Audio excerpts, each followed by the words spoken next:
ದುಡ್ಡು ಯಾಕೆ ಬೇಕು? ಹೇಗೆ ಮಾಡೋದು? ನಮ್ಮ ಜೀವನದಲ್ಲಿ ದುಡ್ಡು ಯಾಕೆ ಬೇಕು? ಯಾಕೆ ನಮಗೆ ಸ್ಕೂಲಲ್ಲಿ ಕಾಲೇಜಲ್ಲಿ ದುಡ್ಡಿನ ವಿಚಾರವಾಗಿ ಏನು ಕಲಿಸ್ಕೊಡಲ್ಲ? ಯಾಕೆ ದುಡ್ಡು ಇರೋರೆ ದುಡ್ಡು ಜಾಸ್ತಿ ಸಂಪಾದನೆ ಮಾಡ್ತಾ ಇದ್ದಾರೆ, ದುಡ್ಡು ಇಲ್ಲದೆ ಇರೋರು ದುಡ್ಡು ಮಾಡ್ಲಿಕ್ಕೆ ಆಗ್ತಾನೆ ಇಲ್ಲ? ನಮಗೆ ದುಡ್ಡು ಅಂದರೆ ತಲೆಯಲ್ಲಿ ಬರೋದು ಲಕ್ಸುರಿ ಕಾರು, ಬಂಗ್ಲೆ, ಬ್ರ್ಯಾಂಡೆಡ್ ಬಟ್ಟೆ, ಈ ರೀತಿ. ಒಂದು ಪ್ರಶ್ನೆ ನಮಗೆ ನಾವು ಕೇಳ್ಕೊಳ್ಬೇಕಾಗಿರೋದು, ನನಗೆ ದುಡ್ಡು ಯಾಕೆ ಬೇಕು? ನಾವು ಅದೇ ಹೇಳ್ಬೋದು, ಕಾರು, ಮನೆ, ಲಕ್ಸುರಿ ಲೈಫು ಯಾಕೆ ನಮಗೆ ಇದೇ ಬೇಕು? ಯಾಕಂದರೆ ಸೊಸೈಟಿಯಲ್ಲಿ, ಸಮಾಜದಲ್ಲಿ ಮರ್ಯಾದೆ ಗೌರವ ಸಿಗುತ್ತೆ ಅಂತ, 4 ಜನ ನಮ್ಮನ್ನು ಹೊಗಳ್ತಾರೆ ಅಂತ. ಈ ರೀತಿ ಅಂದ್ಕೊಂಡು ನಾವು ದುಡ್ಡು ಮಾಡ್ಲಿಕ್ಕೆ ಹೊರಟ್ರೆ ದುಡ್ಡು ಮಾಡಲಿಕ್ಕಾಗಲ್ಲ. ಒಂದು ವೇಳೆ ಲಕ್ನಿಂದ, ಅದೃಷ್ಟದಿಂದ ನಮಗೆ ಲಾಟ್ರಿ ಹೊಡೆದು ದುಡ್ಡು ಬಂದರೂ ಜಾಸ್ತಿ ದಿವಸ ಅದು ನಮ್ಮ ಹತ್ರ ಉಳಿಯಲ್ಲ. ಒಂದು ವರ್ಷದಲ್ಲೇ ಮುಂಚೆ ಯಾವ ಪರಿಸ್ಥಿತಿಲಿದ್ವೋ ಅದೇ ಪರಿಸ್ಥಿತಿಗೆ ಬಂದುಬಿಡ್ತೀವಿ.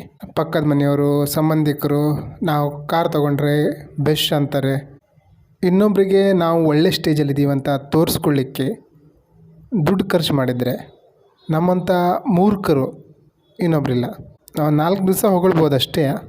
ನಾವು ಬೇರೆಯವರಿಗೆ ಖುಷಿ ಪಡಿಸ್ಬೇಕು, ತೋರಿಸ್ಕೊಡ್ಬೇಕು ಅಂತ ಸಾಲ ತಗೊಂಡು ಮನೆ ಕಟ್ಟಿ ಗ್ರ್ಯಾಂಡ್ ಮದುವೆ ಮಾಡಿ EMI ಮೇಲೆ ಕಾರ್ ತಗೊಂಡು, ಮೊಬೈಲ್ ತಗೊಂಡು, ಆಮೇಲೆ ಅದನ್ನು ಕಟ್ಟಬೇಕಾದ್ರೆ EMI ಕಟ್ಟಬೇಕಾದ್ರೆ ಅವ್ರು ಯಾರು ನಮ್ಮ ಪ್ರೆಷರನ್ನು ತಗೊಳ್ಳಲ್ಲ.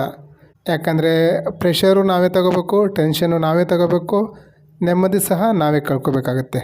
ಅವ್ರು ಯಾರು ಬಂದು ಹೆಲ್ಪ್ ಬೇಕಂತ ಕೇಳಲ್ಲ. ಕಾಸಿದ್ದಾಗ ಮಾತ್ರ ಫ್ರೆಂಡ್ಸ್ ಜಾಸ್ತಿ, ಕಳ್ಕೊಂಡಾಗ ಯಾವ ಫ್ರೆಂಡ್ಸು ರಿಲೇಷನ್ನು ಯಾರೂ ಬರಲ್ಲ. ನಮಗೆ ನಿಜವಾಗ್ಲೂ ದುಡ್ಡು ಬೇಕಾಗಿರೋದು ನಮ್ಮ ಇನ್ನು ಮೂಲಭೂತ ಬೇಡಿಕೆಗಳಿದ್ದಾವೆ, ಅದನ್ನು ಪೂರೈಸ್ಕೊಳ್ಳಿಕ್ಕೆ, ಈಡೇರಿಸ್ಕೊಳ್ಳಿಕ್ಕೆ, ಆಸೆ ಈಡೇರಿಸ್ಕೊಳ್ಳಿಕ್ಕಲ್ಲ. ದುಡ್ಡು ನಮಗೆ ಸೆಕ್ಯೂರಿಟಿ, ನೆಮ್ಮದಿ ತಂದು ಕೊಡುತ್ತೆ, ಸ್ವಾತಂತ್ರ್ಯ ಕೊಡುತ್ತೆ. ಈ ಕಾರಣಕ್ಕೆ ದುಡ್ಡು ಸೇವಿಂಗ್ ಮಾಡಬೇಕು. ದುಡ್ಡು ತುಂಬ ಅವಶ್ಯಕ. ನಿಜವಾದ ಶ್ರೀಮಂತರು ಇದಕ್ಕೆ ದುಡ್ಡು ಇಟ್ಕೊಂಡಿರ್ತಾರೆ, ತೋರಿಸ್ಕೊಳ್ಳಲ್ಲ. ಅಂದರೆ ಶ್ರೀಮಂತರ ಪೈಕಿ ಸುಧಾಮೂರ್ತಿ, ನಾರಾಯಣ ಮೂರ್ತಿ, ರತನ್ ಟಾಟಾ, ಡಿಮಾರ್ಟ್ನ ರಾಧಾಕಿಶನ್ ದಮನಿ, ರಿಚೆಸ್ಟ್ ಇನ್ವೆಸ್ಟರು ರಾಕೇಶ್ ಜುಂಜುನವಾಲಾ, ಅನಿಲ್ ಪ್ರೇಮ್ಜಿ, ಇವ್ರ ಹತ್ರ ಎಲ್ಲ ಕೋಟಿಗಟ್ಟಲೆ ದುಡ್ಡಿದೆ. ಆದರೆ ಇವರು ಯಾವತ್ತೂ ಸೋಷಿಯಲ್ ಮೀಡ್ಯಾದಲ್ಲಿ ಬೈಕ್ ತೊಗೊಂಡೆ, ಕಾರ್ ತೊಗೊಂಡೆ, ಬಂಗ್ಲೆ ತೊಗೊಂಡೆ ಅಂತ ಯಾವತ್ತೂ ಸ್ಟೇಟಸ್ ಹಾಕಲ್ಲ. ಸ್ಟೇಟಸ್ ಹಾಕೋರು ಇನ್ಸ್ಟಾಗ್ರಾಮಲ್ಲಿ, ಫೇಸ್ಬುಕ್ಕಲ್ಲಿ ಕಾರ್ ತೊಗೊಂಡೆ ಅಂತ ಕಾರ್ ಮುಂದೆ ಫೋಟೋ ಹಾಕೋರಲ್ಲ. ಶ್ರೀಮಂತ ಅಂತ ತೋರಿಸ್ಕೊಳ್ಳಿಕ್ಕೆ ಬಯಸೋಂಥ ಜನ. ಬ್ಯಾಂಕಿಂದ ಲೋನ್ ತಗೊಂಡು ನಾವು ಶ್ರೀಮಂತರು ಅಂತ ತೋರಿಸ್ಕೊಳ್ಳೋಂಥವ್ರು. ನಾವು ಇಂಥವ್ರನ್ನು ಫಾಲೋ ಮಾಡಿ ಟ್ರ್ಯಾಪಿಗೆ ಬೀಳ್ತೀವಿ, ಸಾಲಗಾರರಾಗ್ತೀವಿ. ಏನು ಗೊತ್ತಾ, ಮಲ್ಟಿಪಲ್ ಸೋರ್ಸ್ ಆಫ್ ಇನ್ಕಮ್ ಏನಾದರೂ ಇದೆ, 4 ಕಡೆಯಿಂದ ಆದಾಯ ಬರ್ತಾ ಇದೆ ಅಂದರೆ ಎಂಜಾಯ್ ಮಾಡಿ. ಆದರೆ ಒಂದೇ ಇನ್ಕಮ್ ಇದ್ದಾಗ ಈ ರೀತಿ ಮಾಡೋದು ಬೇಡ. ಹಾಗಾದರೆ ನಾವು ಮಿಡಲ್ ಕ್ಲಾಸ್ ಜನ, ಒಂದೇ ಇನ್ಕಮ್ ಸೋರ್ಸ್ ಇದೆ, ನಮಗೂ ಫ್ಯಾಮಿಲಿ ಇದೆ, ನಾವು ಎಂಜಾಯ್ ಮಾಡೋದು ಬೇಡವಾ? ಸಿಂಪಲಾಗಿಯೇ ಬದುಕಬೇಕಾ? ಈ ರೀತಿ ಪ್ರಶ್ನೆ ಮೂಡ್ಬೋದು. ಆ ರೀತಿ ಖಂಡಿತ ಇಲ್ಲ. ಏನು ಮಾಡಬೇಕು ಅಂದರೆ ಆದಾಯ ಜಾಸ್ತಿ ಮಾಡ್ಕೊಳ್ಳೇಬೇಕು. ಯಾಕಂದರೆ ಎಲ್ಲ ಸುಖಕ್ಕೂ ಒಂದು ಬೆಲೆ ತಿರಬೇಕಾಗತ್ತೆ. ನಾವೊಂದು ಯೋಗ್ಯತೆ ಸಂಪಾದಿಸ್ಕೊಳ್ಬೇಕಾಗತ್ತೆ. ನಮ್ಮ ಸ್ಕಿಲ್ಲು, ಟ್ಯಾಲೆಂಟ್ ಹೆಚ್ಚಿಸ್ಕೊಳ್ಬೇಕಾಗತ್ತೆ. ಹಣ ಮಾಡಲಿಕ್ಕೆ ನಾವು ಏನೇನು ಮಾಡ್ಬೋದು ಅದೆಲ್ಲ ಮಾಡಬೇಕಾಗತ್ತೆ. ಇಲ್ಲಿ ಏನೂ ಫ್ರೀ ಸಿಗಲ್ಲ.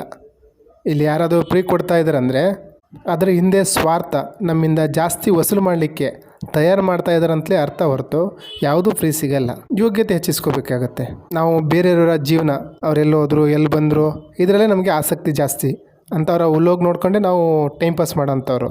ನಮ್ಮ ಜೀವನದ ವಿಚಾರಕ್ಕೆ ಬಂದರೆ ನಾವು ನಮ್ಮ ವ್ಯಾಲ್ಯೂ ಜಾಸ್ತಿ ಮಾಡ್ಕೋಬೇಕಂತ ನೋಡಲ್ಲ.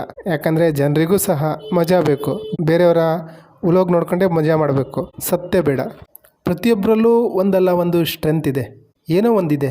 ನಾವು ಅದನ್ನು ಹುಡುಕಬೇಕು. ಆ ಹುಡುಕ್ಬೇಕನ್ನೋ ಬಯಕೆ, ಹಂಬಲ, ಆಸೆ, ಆಕಾಂಕ್ಷೆ ಹೇಳ್ಬೇಕು. ಇದು ನನಗೆ ಬೇಕೇ ಬೇಕು ಅಂತ ಭಾವನೆ ಹೇಳ್ಬೇಕು. ನನ್ನ ಸ್ಟ್ರೆಂತ್ ಏನು, ಬೇರೆ ಯಾರ ಹತ್ರನೇ ಇಲ್ದಿರೋಂಥದ್ದು, ನಾನೇನು ಮಾಡಬಲ್ಲೆ. ಯಾಕೆಂದರೆ ಸಕ್ಸಸ್ ನಮ್ಮ ಒಳಗಡೆ ಇದೆ, ಹೊರಗಡೆ ಇಲ್ಲ. ಪ್ಯಾಷನ್ ನಮ್ಮ ಒಳಗಡೆ ಇದೆ, ಹೊರಗಡೆ ಇಲ್ಲ. ಸ್ಟ್ರೆಂತ್ ನಮ್ಮ ಒಳಗಡೆ ಇದೆ, ಹೊರಗಡೆ ಇಲ್ಲ. ನಾವೇನು ಆಗಬೇಕು, ಏನು ಮಾಡಬೇಕು, ಹೇಗೆ ದುಡ್ಡು ಮಾಡಬೇಕು, ಎಲ್ಲ ನಮ್ಮ ಒಳಗಡೆ ಇದೆ. ನಮ್ಮ ವಿಲ್ ಪವರ್ ಮುಂದೆ ಪ್ರಪಂಚದ ಯಾವುದೇ ಶಕ್ತಿ ನಮ್ಮನ್ನು ತಡಿಲಿಕ್ಕಾಗಲ್ಲ. ನಾವು ಏನೋ ಮಾಡಬೇಕು. ಎಷ್ಟು ಪ್ರಾಬ್ಲಮ್ ಬರುತ್ತೆ, ಬರಲಿ. ನಾವು ಇದನ್ನು ಮಾಡೋದ್ರಿಂದ ಎಲ್ಲ ಕಳೆದುಕೊಳ್ಳೋಣ. ಹೇಗೆ ಮಾಡಬೇಕು? ನೋವಾಗ್ಬೋದು, ಆಗಲಿ. ಕಷ್ಟ ಆಗ್ಬೋದು, ಆಗಲಿ. ಯಾಕೆಂದರೆ ನಾವು ಹಿಂದೆಲ್ಲ ಏನೇನು ಮಾಡಿದ್ದೀವೋ ಅದು ಮಾಡಿದ್ದೀವಿ ಅಂದಮೇಲೆ ಇನ್ನು ಮುಂದೆನೂ ಮಾಡ್ಬೋದು. ನಮ್ಮ ಕೈಯಲ್ಲಿ ಆಗುತ್ತೆ. ನಮಗೆ ಹೋರಾಡೋ ಸ್ಪಿರಿಟ್ ಇದೆ, ಗೆದ್ದೇ ಗೆಲ್ತೀವಿ. ಸಿಗುತ್ತೆ, ನಮಗೆ ಎಲ್ಲ ಸಿಗುತ್ತೆ. ನಾವು ಕನಸಲ್ಲೂ ಊಹಿಸ್ಕೊಳ್ಳಿಕ್ಕಾಗದಷ್ಟು ಸಿಗುತ್ತೆ. ನಿಪುಣರಾಗಬೇಕು. ಎಕ್ಸ್ಪರ್ಟ್ ಆಗಬೇಕು, ತಜ್ಞರಾಗಬೇಕು. ನಮ್ಮ ಕೆಲಸದಲ್ಲಿ ನಾವು ಮಾಸ್ಟರ್ ಆಗಬೇಕು, ಎಕ್ಸ್ಪರ್ಟ್ ಆಗಬೇಕು. ಒಂದು ಕಡೆ ಇದೆ, ಒಂದು ಆಸೆ ಇದೆ, ನಾವು ಏನು ಅಂದ್ಕೊಂಡಿದ್ದೀವೋ ಅದನ್ನು ಮಾಡಬೇಕು ಅಂತ. ಇನ್ನೊಂದು ಕಡೆ ಪ್ರಪಂಚ, ಫ್ಯಾಮಿಲಿ ನಮ್ಮ ಕಡೆಯಿಂದ ಮಾಡಿಸ್ತಾ ಇರ್ತಾರೆ. ನಾವು ಹೇಳ್ಕೊಳ್ಬೇಕು, ನನ್ನೊಳಗಡೆ ಆ ಪರಿಮಿತ ಶಕ್ತಿ ಇದೆ, ನಾನು ನಿರ್ಧಾರ ಮಾಡಿದ್ರೆ, ಮನಸ್ಸು ಮಾಡಿದ್ರೆ ಅದನ್ನು ನಾನು ಮಾಡೇ ಮಾಡ್ತೀನಿ. ಫೇಲ್ ಆದರೂ ಸಹ ಎದ್ದು ನಿಲ್ತೀನಿ, ಎದ್ದು ನಿಂತು ಮುಂದಕ್ಕೆ ಹೋಗ್ತೀನಿ, ಸೋಲು ಒಪ್ಕೊಳ್ಳಲ್ಲ. ಎಂಥ ಕೆಟ್ಟ ಪರಿಸ್ಥಿತಿ ಬಂದರೂ ಸಮೇತ ಅದರಿಂದ ಎದ್ದು ನಿಲ್ತೀನಿ ಅನ್ನೋ ಸ್ಪಿರಿಟ್ ಇದ್ದರೆ ನಾವು ಎಷ್ಟು ಮೇಲೆ ಹೋಗ್ತೀವಿ ಅದನ್ನು ಹೇಳಲಿಕ್ಕೂ ನಮ್ಮ ಕೈಲೂ ಆಗಲ್ಲ.